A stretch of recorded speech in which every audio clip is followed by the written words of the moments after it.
What if I told you that one of Hollywood's biggest action stars almost never became an actor at all?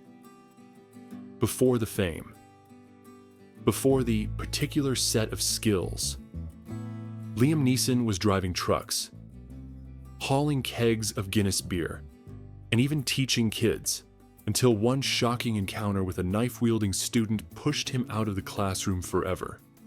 From there, his life veered into the strangest of paths, playing Jesus in a forgotten low-budget film, losing roles to giants like Andre the Giant, and enduring flop after flop that nearly ended his career before it truly began. At one audition, a director took one look at him and laughed out loud, calling him too small for the role. For most actors, that would have been the end.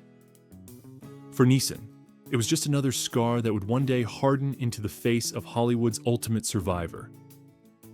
And here's the twist. When his career finally seemed over, that's when his greatest reinvention came. Not in his 20s, not in his 30s, but in his 50s and 60s. While others faded away, Liam Neeson became an unlikely global action hero, outpacing men half his age, and turning into the silver-haired, unstoppable force we now know as cinema's ultimate action grandpa. This is the story of resilience, second chances, and the razor-thin line between failure and glory.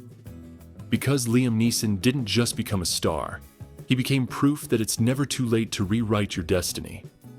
By the early 1980s, Liam Neeson's career looked like it might stall before it ever began. He was tall, talented, and disciplined from years in the boxing ring, but Hollywood didn't seem to know what to do with him. His name barely registered in the credits of films like Excalibur or Cruel, and casting directors often saw him as just another background player. But then came a project that was supposed to launch not just one career, but several. The Bounty, 1984. On paper, this film had everything. A rich historical story about Captain Bligh and Fletcher Christian. A stacked cast that included Anthony Hopkins and a rising young star named Mel Gibson. For Neeson, it was a chance to finally be noticed, even if only in a supporting role. But what happened on set was pure chaos. At the time, Mel Gibson was fresh off Mad Max, one of the hottest young actors in the world. Directors, producers, and audiences couldn't get enough of him. But fame hit Gibson hard, and his behavior during the bounty became legendary. He drank heavily, told bizarre conspiracy theories to cast and crew, and often got into fights that left him showing up the next day with bruises. For Neeson and the other supporting actors, Gibson's self-destruction turned out to be an unexpected gift. Whenever Gibson wasn't camera-ready, the director had no choice but to shift focus onto the other performers. That meant more screen time for Anthony Hopkins, Daniel Day-Lewis, and yes, Liam Neeson. It wasn't the kind of big break most actors dream about. But it worked. For the first time, audiences and critics began to take notice of him. His presence stood out, tall, commanding, with a quiet intensity that didn't need many lines to make an impression. Hollywood finally knew his name, and new roles started coming his way. The late 1980s brought a steady stream of work. Thrillers like Suspect, 1987 with Cher, Clint Eastwood's The Dead Pool, 1988, and dramas like A Prayer for the Dying. Most of these films didn't light up the box office, but Neeson's name kept appearing higher on the posters. He was no longer invisible. Still, there was a problem. The movies themselves weren't strong enough to push him into stardom. Many either flopped financially or were forgotten quickly. Worse, some earned Golden Raspberry nominations for being outright bad. Neeson was stuck in a frustrating middle ground, no longer a nobody, but not yet a star. Then came 1990, and with it, the film that gave him his first real taste of leading man recognition, Darkman, directed by Sam Raimi. Fresh off his cult hit The Evil Dead, The film was essentially a superhero movie before the modern superhero boom. Neeson wasn't Raimi's first choice. The director had considered Bill Paxton and Gary Oldman before landing on him. But when Neeson stepped into the role of Peyton Westlake, a scientist horribly disfigured and seeking revenge, he brought something unique, a sense of humanity beneath the mask. Darkman opened at #1 in the US box office and made nearly $50 million on a modest budget. For Neeson, it was validation. He could carry a movie, command the screen, and deliver both action and emotion. Even though the film wasn't a long-term career launcher, it planted a crucial seed. Hollywood now saw him not just as a supporting actor, but as a potential star. By the early 1990s, Liam Neeson was at a crossroads. He had worked consistently for over a decade, but despite flashes of promise in Darkman and supporting roles, he hadn't yet broken into the highest tier of Hollywood. He was respected, but not bankable, talented, but not unforgettable. In an industry that chews up and spits out actors quickly, Neeson was in danger of becoming just another almost. And then, Steven Spielberg called. Spielberg was preparing what would become one of the most important films of the 20th century, Schindler's List, 1993. It was not designed as a blockbuster.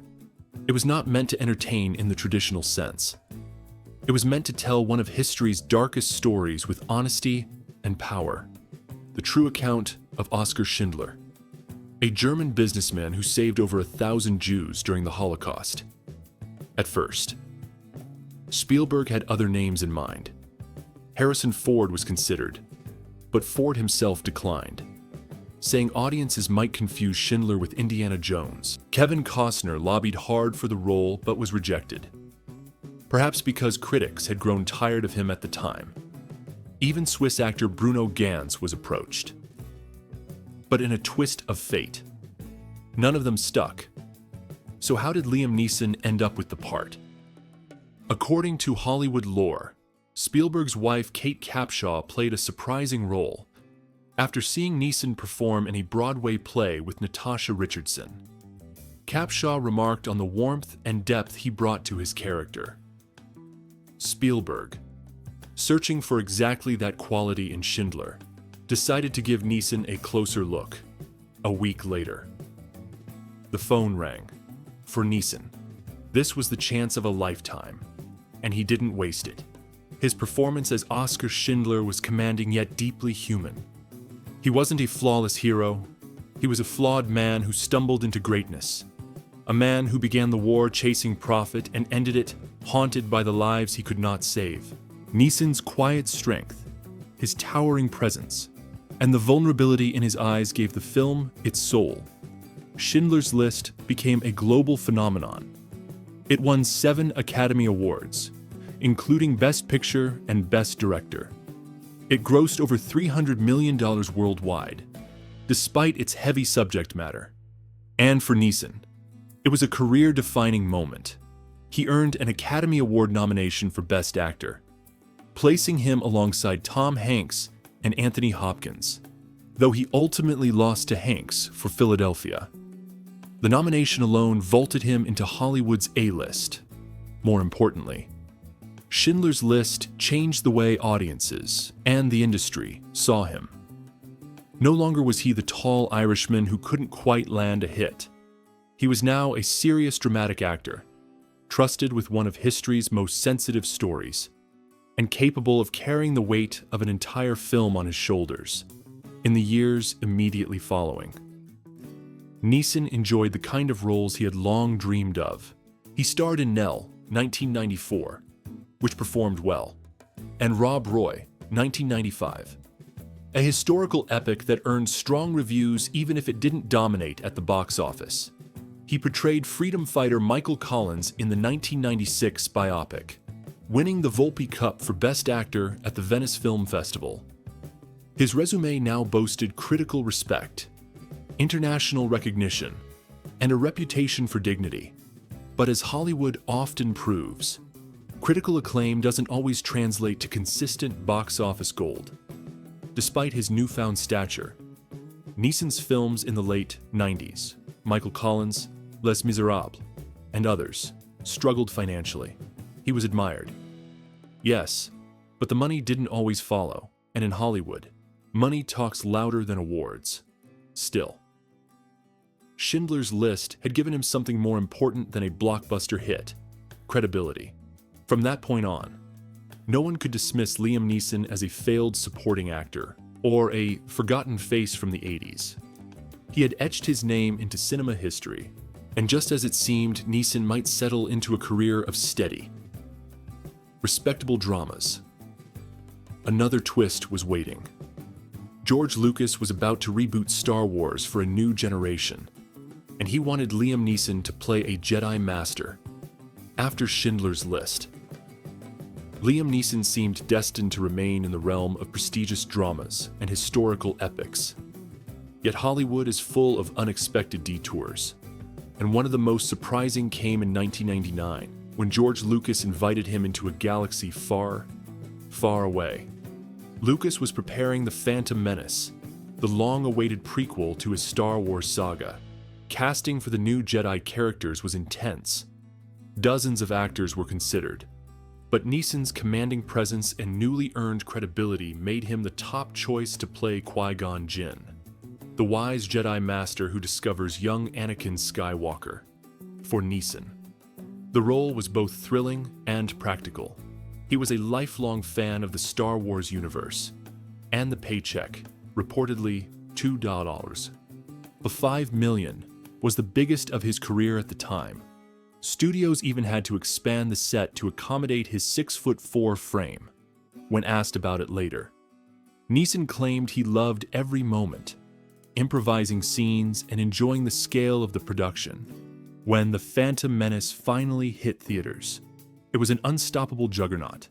The film grossed over $900 million worldwide, becoming the highest-earning Star Wars film up to that point. But let's be honest, the success had little to do with Neeson himself. Audiences would have packed theaters no matter who played Qui-Gon Jinn. Critics, meanwhile, were divided. While some praised Neeson's gravitas, the film itself was heavily criticized for its writing and characters like Jar Jar Binks. Still, Qui-Gon Jinn became one of Neeson's most recognizable roles, cementing his presence in pop culture. Yet, ironically, the film did not propel his career in the way Schindler's List had. Instead, the 2000s ushered in a new period of turbulence.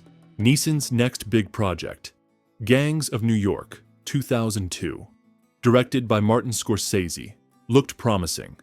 The cast was stacked: Leonardo DiCaprio, Daniel Day-Lewis, Cameron Diaz.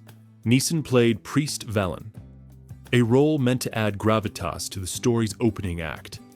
But despite its Oscar nominations, the film underperformed financially, and Neeson's screen time was limited. It was another reminder that prestige projects don't always guarantee career momentum.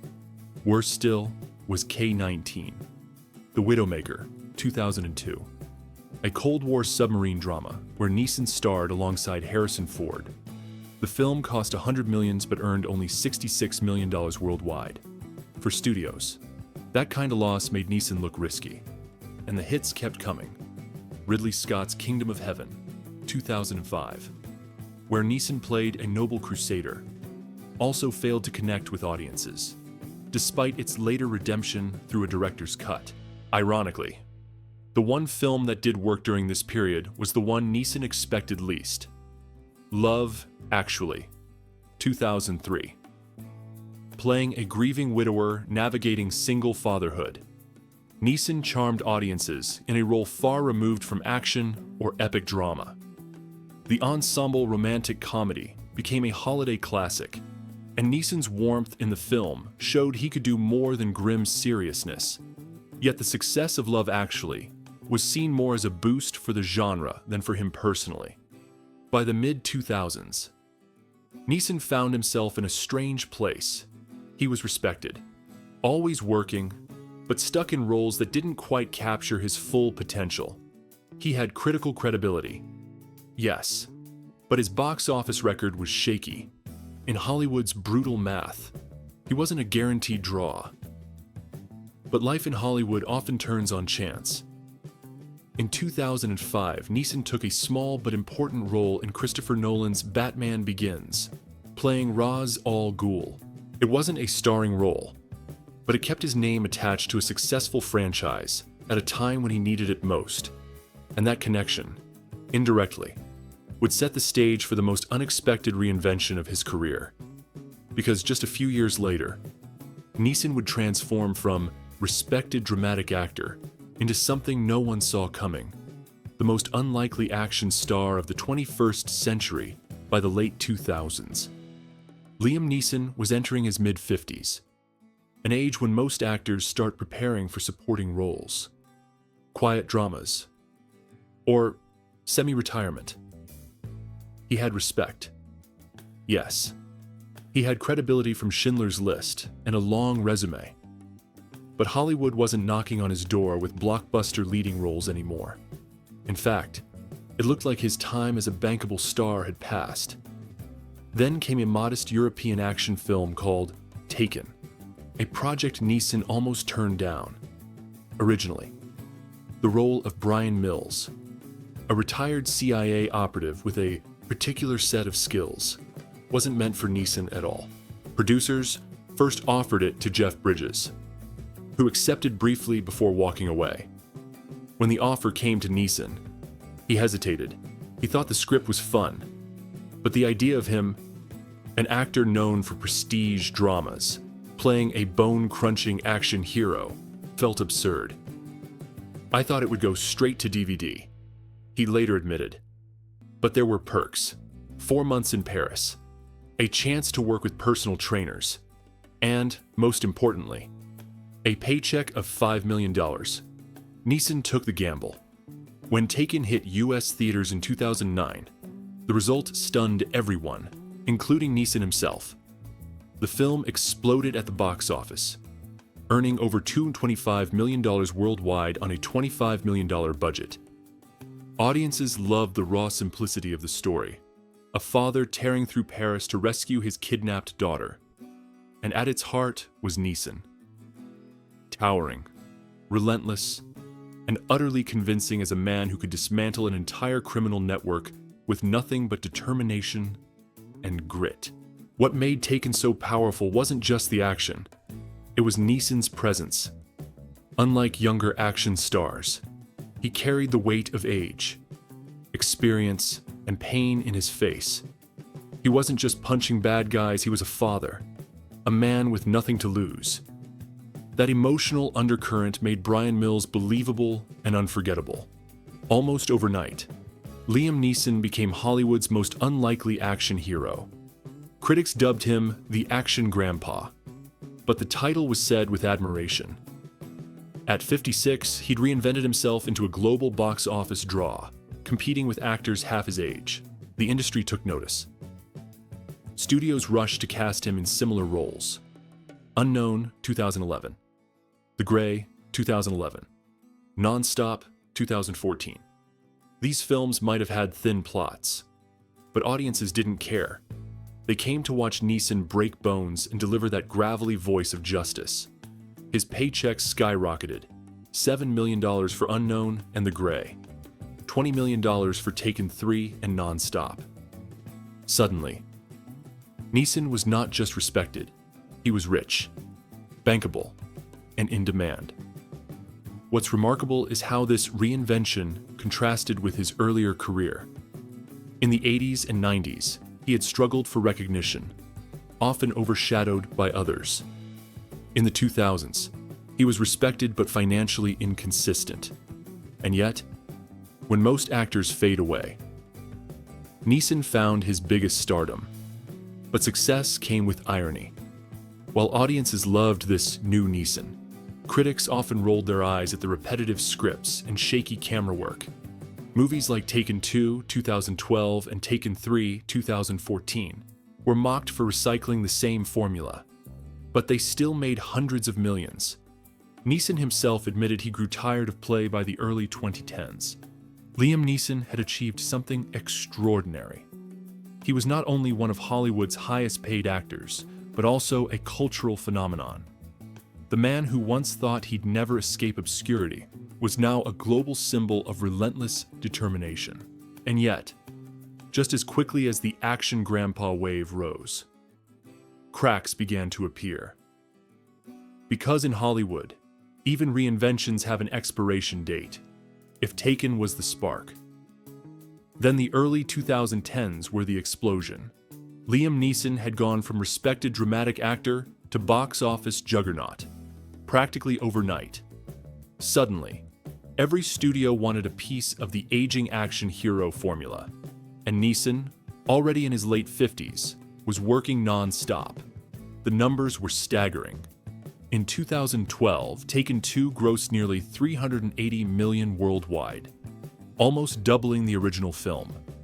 By 2014, Taken 3 and Non-Stop combined for over $500 million. Neeson's paychecks reflected his newfound status. Reports say he earned around $20 million per film at the peak of his action stardom.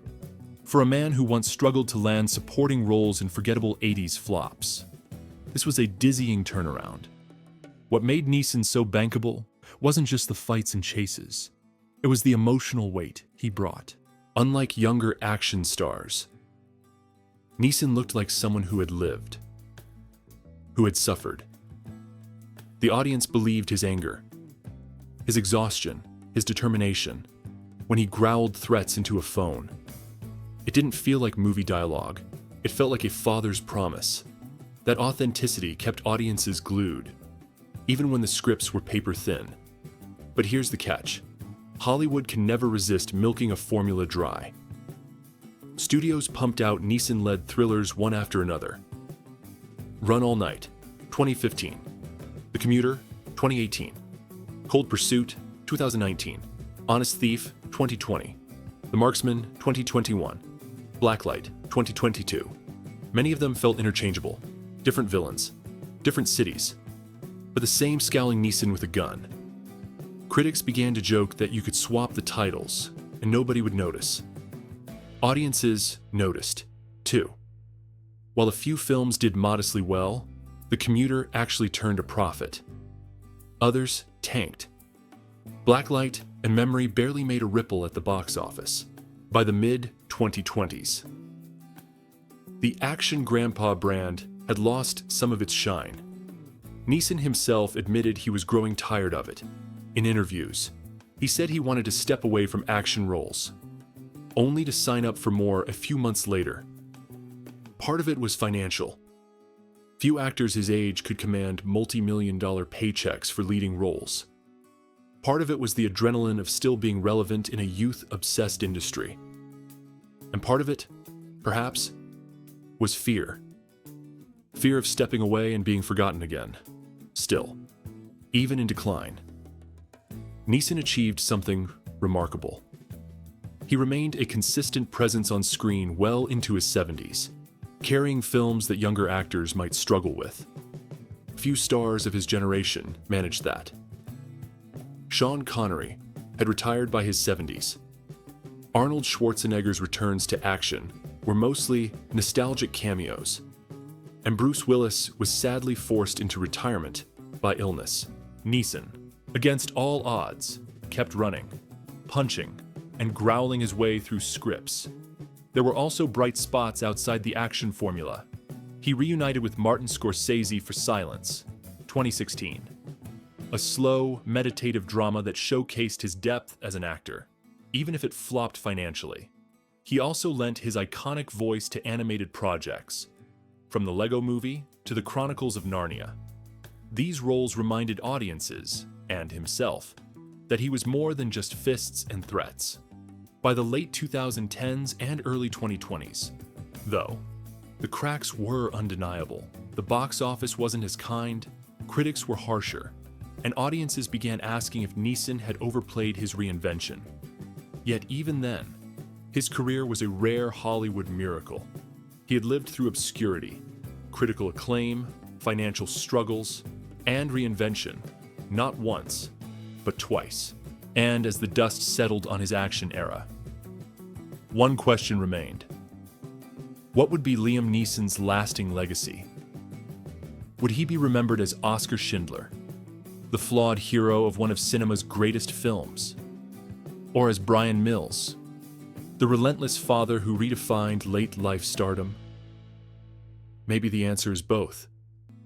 Looking back, Liam Neeson's career almost feels like three different lives lived by the same man. First, the struggling actor of the 1980s, clawing for attention in forgettable fantasy films and enduring humiliating rejections. Then, the critically respected dramatic actor of the 1990s, forever immortalized by Schindler's List. And finally, the unlikely action grandpa of the 2000s and 2010s, whose gravelly threats and fists brought in billions at the box office. Few actors can say they've been reinvented this many times, and even fewer have pulled it off as convincingly as Neeson. So what is his true legacy? For some, it will always be Oskar Schindler, the flawed businessman who found redemption by saving lives. That role gave Neeson credibility and a permanent place in the conversation about the greatest performances of the 20th century. For others, it's Bryan Mills, the father whose particular set of skills became a cultural catchphrase, inspiring memes, parodies, and an entire subgenre of late-life action thrillers. And for younger audiences, perhaps it's Qui-Gon Jinn, the Jedi Master whose calm wisdom still echoes in the Star Wars universe. What ties these roles together is Neeson's presence. Whether he's playing a historical hero, a grieving father, or a gun-toting vigilante, he brings something few actors can: gravity. He makes you believe in the stakes, no matter how outlandish the script. Even when critics rolled their eyes at recycled action plots, audiences stayed because Neeson anchored the chaos with authenticity. He wasn't just fighting for survival on screen. He was fighting to prove himself in Hollywood, and viewers felt that struggle in every performance. Of course, his career hasn't been free of stumbles. The endless parade of action films in his later years diluted the magic. Some projects were forgettable, some flopped hard, and even Neeson himself confessed to being weary of the formula. Yet perhaps that too is part of the story. Resilience doesn't mean constant victory. It means showing up, again and again, even after the critics count you out. At 73, Liam Neeson is still here, still making movies, still commanding the screen, still refusing to fade quietly. That alone is extraordinary. In an industry obsessed with youth and novelty, he carved out a second and even third act when everyone thought his best days were behind him. He turned age into an advantage, proving that strength, presence, and determination don't have an expiration date. And maybe that's the real lesson for us. Neeson's journey isn't just about Hollywood. It's about life. About how setbacks can shape you, how failures can fuel reinvention, and how it's never too late to find your voice, or even change it entirely. He went from being laughed out of auditions to becoming one of the highest paid actors in the world. If that doesn't inspire perseverance, what does? So the next time you hear that iconic voice growl a line of warning, remember the decades of struggle, the quiet moments of doubt, and the improbable comebacks behind it. Liam Neeson didn't just survive Hollywood, he conquered it on his own terms, and in the most unlikely way imaginable. And now, I want to hear from you. When you think of Liam Neeson, which role comes to mind first? Schindler, Qui-Gon Jinn, or Bryan Mills? And what do you think his greatest legacy will be? Drop your thoughts in the comments below. I'd love to see where you stand, because in the end, Liam Neeson's story reminds us all of one thing. No matter how many times life knocks you down, there's always room for a comeback.